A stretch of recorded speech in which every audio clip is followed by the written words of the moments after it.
assez piégeux, parce qu'on attend ces maires sur ces questions-là, et au final, on n'arrive pas à sortir de cette spirale. Et aussi, là, vous parliez tout à l'heure de stratégie et de capitalisation de LFI avec ses maires. On sent aussi quand même que Bayi Bakayoko il est en train de capitaliser sur ce momentum. Il sent que là, il est sollicité de partout. Et moi, je m'inquiète un peu de son discours quand il parle de certains sujets qui ne sont pas du tout du domaine du précaré de la municipalité. J'ai entendu parler de l'éducation nationale, on va faire beaucoup pour le pouvoir d'achat. Je pense que c'est pas là où on l'attend. On l'attend plutôt Bayi Bakayoko pour dire oui, là, notamment, on a un tissu économique à Saint-Denis. Il va désarmer la police municipale. Sur les écoles primaires, la ville a autorité. Oui, éducation nationale, école primaire, autorité. Pouvoir d'achat, vous pouvez, via les services sociaux, faire des aides. Moi, j'ai trouvé au contraire plutôt... Forte, là. Oui, je vois ça. Oui. Il y a deux visions. J'ai trouvé Bayi Bakayoko plutôt très mesuré, d'ailleurs. Je ne trouve pas qu'il soit enfoncé dans la brèche. D'ailleurs, je trouve qu'il a répondu avec beaucoup de dignité et beaucoup de calme.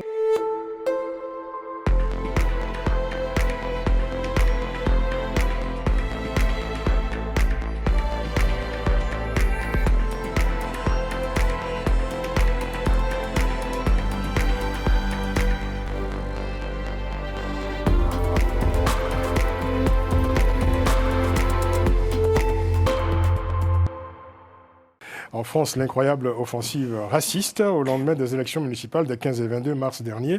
Un déferlement de paroles racistes à l'encontre des maires noirs tout juste élus et des médias qui ont complaisamment accueilli sur leur plateau des personnalités qui ont multiplié des propos ouvertement racistes. Certains élus français se sont aussi joints à ce festival de haine. Alors Grégory, j'ai envie de vous poser une question, je dirais... Une question presque philosophique. Est-ce donc ainsi que la vie va aujourd'hui en France ? Oui, c'est malheureusement très triste et infamant ce qu'on a pu voir après l'élection, l'arrivée de ces 12 maires qui sont issus de l'immigration, même si ce n'est plus le mot tellement à la mode maintenant pour désigner ces maires. Quand il faut quand même le rappeler qu'il y a 38 000 maires qui ont été élus au cours de cette campagne 2027, et on s'attarde, on met le focus sur ces 12 maires. Les maires noirs, vous voulez dire ? Oui, les 12 maires noirs, exactement, c'est ça, oui. En fait, ça nous dit beaucoup sur notre société, la société française, et c'est un peu une avant-garde de ce qui va se passer, je pense, en 2027, où on est face à cette présidentielle en France, où on est face à une société qui est totalement fragmentée, et où le vivre ensemble devient de plus en plus problématique dans ce pays. J'ai entendu sur une chaîne mainstream d'information dire que nous, petits blancs, ça voudrait dire que nous n'avons plus la légitimité, la possibilité d'être élus dans ces territoires-là. Moi, quand j'ai entendu ça, j'ai été totalement offusqué. Comment on peut dire ça sur une chaîne qui se revendique, en tout cas une chaîne d'information, et surtout quel écho et quelle résonance ça va avoir au sein de la population où, je vous dis, le vivre ensemble traverse une crise. Moi, ce que je pense, c'est que comment peut-on s'étonner de l'arrivée de 12 maires noirs ? On peut dire que, vu la composante de la société française, on peut dire qu'il y a quand même beaucoup de retard, au contraire, au lieu de s'en étonner. Après, moi, pour un peu revenir sur tout ce qui s'est passé, notamment Bayi Bakayoko, qui a, je pense, eu raison de Bayi Bakayoko, donc élu à Saint-Denis, région parisienne. Voilà, qui a attaqué et qui a demandé la fermeture de CNews. Bon, je pense que c'est surtout un coup médiatique et aussi pour interpeller et réagir à tout ce qu'il a pu subir, notamment aussi après, il a initié ce mouvement. Mais je pense qu'il faut qu'il fasse très attention de ne pas être enfermé dans ce piège-là où on veut aujourd'hui opposer donc les racisés, comme ils l'ont dit, et une France supposée raciste. Et ça, il faut qu'il arrive à sortir de ça, parce que sinon il sera aussi finalement partie prenante de ce jeu assez pernicieux qui est en train de se poser au sein de la société française. J'entends, je ne sais pas si Grégory, derrière ce qu'il vient de dire, pense un peu au propos de Jean-Luc Mélenchon, où disait Jean-Luc Mélenchon a dit finalement c'est la nouvelle France qui est là, et j'étais plutôt d'accord avec lui, parce qu'effectivement c'est une France qui est représentative davantage, et en parlant de Nouvelle-France, ça n'oppose pas non plus ça ne s'oppose pas à une ancienne France ou à une France des banlieues contre une France des campagnes. Moi, ce que je voudrais dire, c'est que vous avez parlé de régression raciste, tout ça, mais en fait, cette montée de la libération de la parole raciste, elle est là depuis longtemps, et moi je dirais depuis au moins 20 ans, et je la marque, je la fais naître avec Nicolas Sarkozy, ministre de l'Intérieur. Les racailles sur la dalle d'Argenteuil. Voilà, la parole a commencé à se libérer à partir de ce moment-là, et elle n'arrête plus depuis 20 ans maintenant. Moi, ce que je voudrais dire, c'est que voilà, finalement, c'est l'inconscient raciste, l'imaginaire raciste français qui parle. Je veux dire, la France est quand même un empire colonial, un ancien empire colonial, mais qui reste dans une situation post-coloniale avec cet imaginaire très marqué. Donc moi, je suis très heureuse de l'élection de ces maires, bien sûr, et je signale aussi que c'était soutenu pour la plupart par la France Insoumise, ou ce sont des maires de la France Insoumise. Dire que la France Insoumise a réussi là où le Parti Socialiste n'a jamais fait l'effort de le faire. C'est-à-dire que voilà, confier des villes à des personnes racisées. Qui font partie de leur environnement, tout simplement. Des personnes issues de l'environnement. Bien sûr, mais le PS, à l'époque, ils auraient pu mettre en avant plusieurs personnalités. Le PS ne l'a jamais fait. Voilà, et je pense que voilà, tant que la France, moi je fais le lien avec l'esclavage et la colonisation. C'est-à-dire que tant que la France, les historiens français, les élites politiques françaises ne seront pas au clair avec la colonisation et l'esclavage, ce sont des crimes contre l'humanité, et il n'y a pas de bienfait de la colonisation, c'est clair. Et vous entendez encore le contraire aujourd'hui. Tant que cette histoire ne sera pas réglée, le fond raciste de la France sera toujours là. De temps en temps, on devrait remonter l'impensé colonial raciste, c'est ça que vous voulez dire ? Mais bien sûr, on entendait toujours sur la même chaîne citer Pascal Praud. J'entendais Pascal Praud la dernière fois qui parlait on lui parlait des Français qui étaient au Maroc. Il dit ah oui, on a une colonie française là-bas. Vous voyez, c'est quand même de l'impensé. Ouais. C'est-à-dire que voilà, je pense comme ça, et donc je pense que ces réactions sont indignes. Et je voudrais rajouter quelque chose, qu'il y a c'est quand même une double blessure. Une première blessure, c'est quand même ces propos racistes qu'on a entendus sur des chaînes qui sont ignobles, abominables, infâmes. Et la deuxième blessure, c'est la non-réaction de l'exécutif. Oui, personne pour condamner ces propos. On va en parler. Seul le ministre de l'Intérieur est monté... après quelques jours, de longs jours. C'est ça, bien sûr. Bien sûr, Laurent Nunez, qui a, évidemment, fait un communiqué. Mais on n'a pas entendu Emmanuel Macron du tout sur cette affaire, qui, je suis désolé, mais même, on n'est pas obligé d'aimer particulièrement Jacques Chirac. Moi, personnellement, j'avais beaucoup de réserves, le mot est faible vis-à-vis de Jacques Chirac, mais à l'époque, quand il y avait eu, je me souviens, des émeutes dans les banlieues, Jacques Chirac était monté au front pour dire à ses concitoyens, n'oubliez pas que tous ces enfants font partie de la France. Et donc, ça a permis quand même, cette parole forte présidentielle, a permis donc d'apaiser une situation qui était à ce moment-là explosive. Donc il en va de la responsabilité aussi, effectivement, de l'exécutif, à commencer par le chef de l'exécutif. Alors, moi, j'entends tout ce qui vient d'être dit, je le partage, mais à ceci près que moi, je ne m'inquiète pas beaucoup pour les Français au quotidien, dans leur vie, avec les Français noirs ou autres qui vivent côte à côte, même à Saint-Denis. Donc, je ne m'inquiète pas de ça. C'est plutôt la propagande qui est menée autour, justement, qui se focalise sur 12 maires sur 38 000. C'est ça le vrai problème. Et pourquoi est-ce que ça se focalise sur ces 12 maires ? Stéphanie a commencé à l'évoquer, LFI. En réalité, c'est une charge contre LFI. Parce que ce sont des candidats qui ont été présentés, soutenus par LFI. Et qui assument totalement ce choix. Ce qui est... Alors, dire que c'est courageux de la part de LFI, c'est là, pour le coup, leur faire injure. Mais c'est dans l'ADN de LFI, qu'on se souvienne de la députée Kéké. Il y a une vague anti-LFI dans le pays. Oui, de la députée Kéké, etc., Rachel Kéké. Donc, ça veut dire que c'est dans l'ADN, vraiment, de LFI. Ça, c'est chapeau à LFI.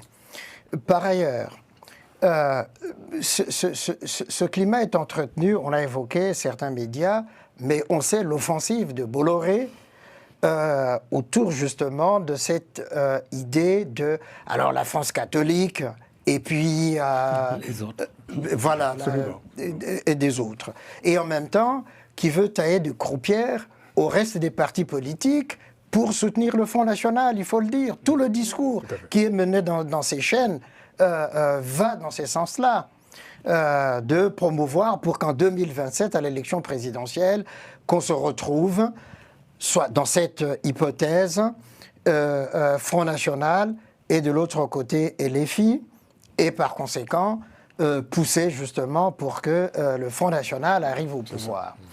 Ça, c'est un autre point dont il faut vraiment tenir compte quand on voit cette offensive qui est menée par la presse et puis aussi à travers les réseaux sociaux. Ça répercute beaucoup, mais ce qui me rassure, c'est que c'est pas toute la France qui est derrière justement cette offensive-là raciste. Et puis, alors, de l'autre côté, je pense effectivement que moi, je ne suis pas de ceux qui pensent qu'il y a un racisme systémique au niveau de la France.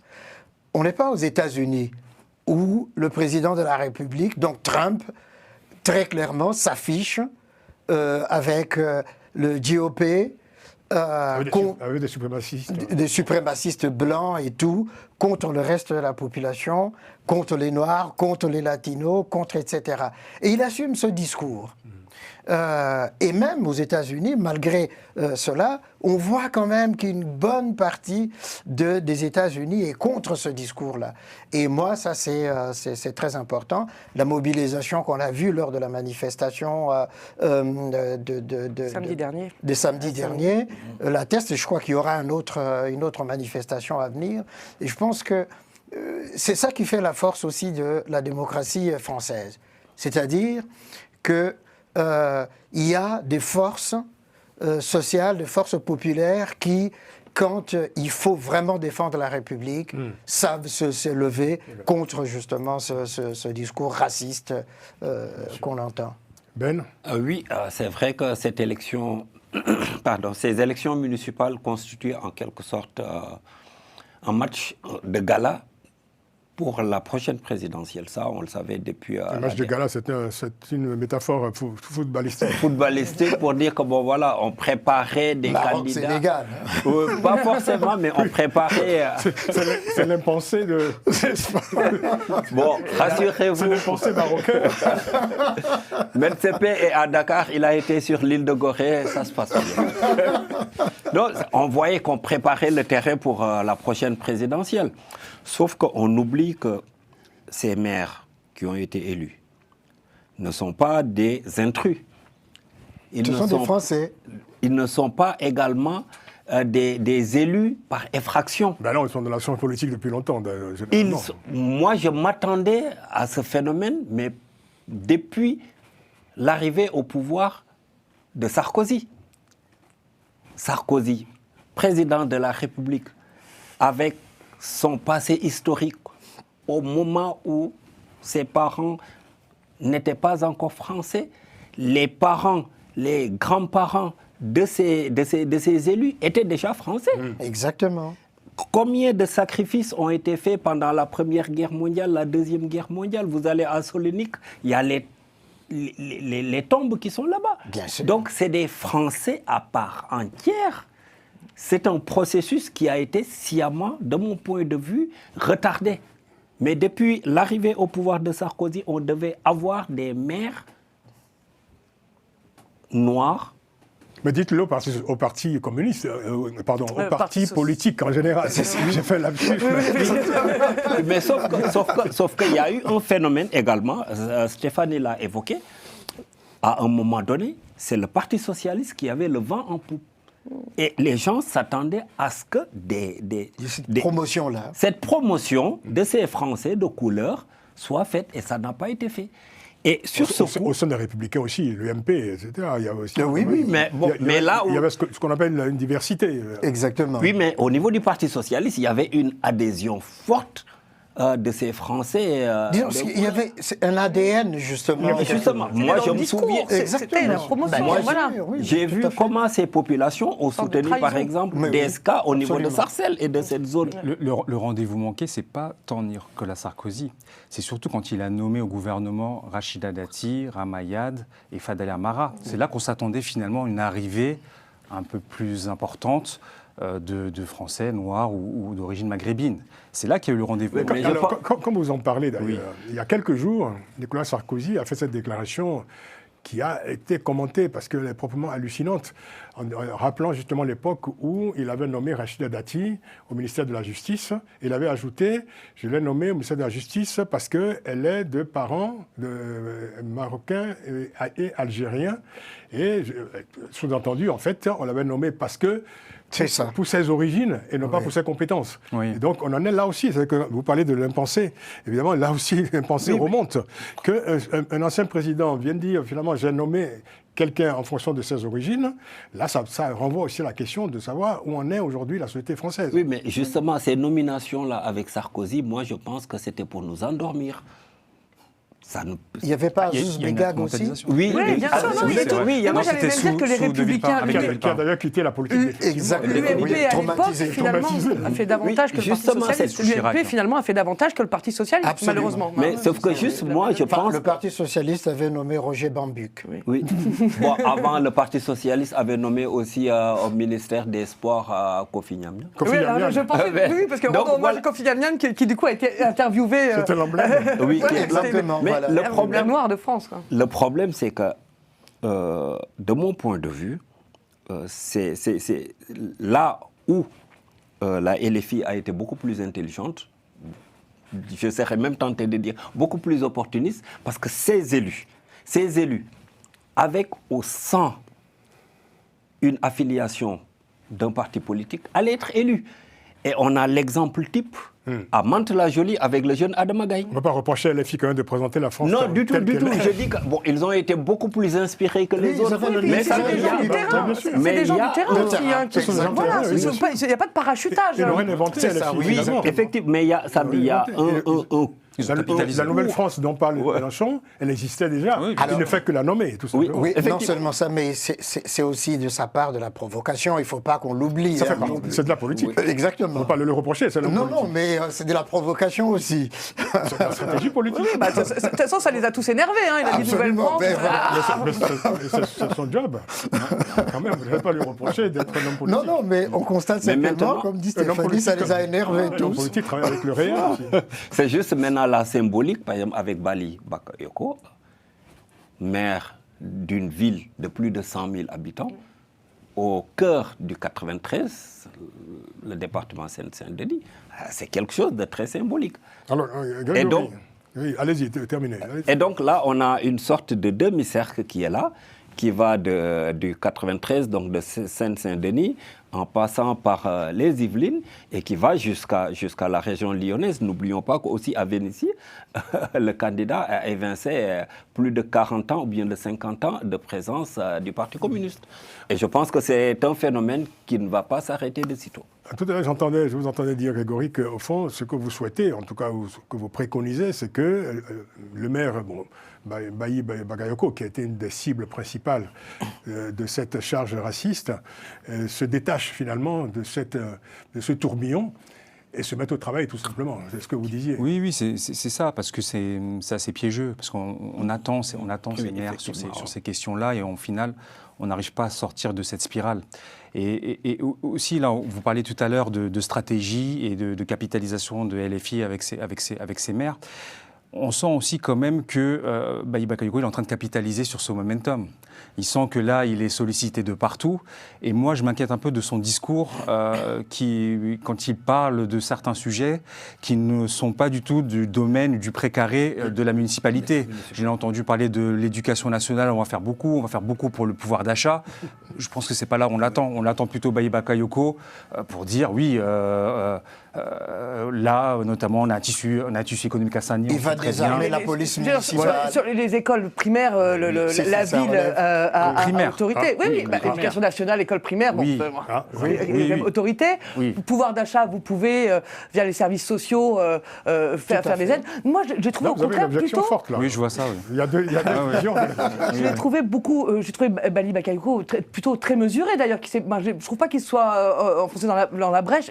D'ailleurs, je trouve qu'il a répondu avec beaucoup de dignité et beaucoup de calme. voilà, beaucoup de... Grégory est dans l'anticipation. Je l'ai trouvé très professionnel. Mais quand même, on verra, mais il y a quand même là où il y a eu une première pierre d'achoppement, c'est sur la question du désarmement de la police municipale.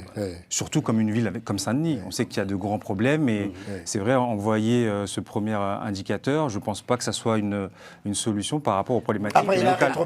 Après c'est de gauche. Voilà, de désarmer la police, c'est de gauche. C'est ça. De ne pas régler les conflits forcément avec... Après, il a rétropédalé. L'idéologie peut rencontrer le réel aussi. Est-ce que quelqu'un parmi vous était à la manifestation du 4 avril dernier à Saint-Denis? Non, moi j'ai dit pour la prochaine manifestation pareillement. Mais apparemment les transports fonctionnaient très très bien. Personne ici n'y est allé. Et vous-même Mais on a suivi au loin. Beaucoup d'envie d'y aller. Par contre, il y a eu effectivement des empêchements de déplacement. Oui. Mais il y a une prochaine manifestation. En tout cas, Bali Bakayoko. Dites-nous justement. Qui est prévu toujours. Pardon, je ne pourrais pas dire quand, c'est ça que je veux dire. Je pense que c'est au mois de mai. Oui. À Saint-Denis toujours? Non, je pense que c'est place de la République. La République. Ah, c'est une manifestation nationale. Oui, je pense que c'est la France Insoumise qui est un peu derrière aussi. Voilà. Évidemment. Ça aurait pu être transpartisan, quand même. Que les autres viennent. C'est ça le problème, c'est-à-dire que les autres ne viennent pas. C'est juste pour confirmer ce que disait Grégory, c'est là où je voulais en finir également, qu'il se focalise sur les problèmes de la ville, les solutions, apporter des solutions et éviter de tomber dans le piège d'avoir des discussions durant tout son mandat et à l'heure du bilan, il se retrouve avec un 0 point. Très, très juste. Vous avez tout à fait raison. Merci beaucoup.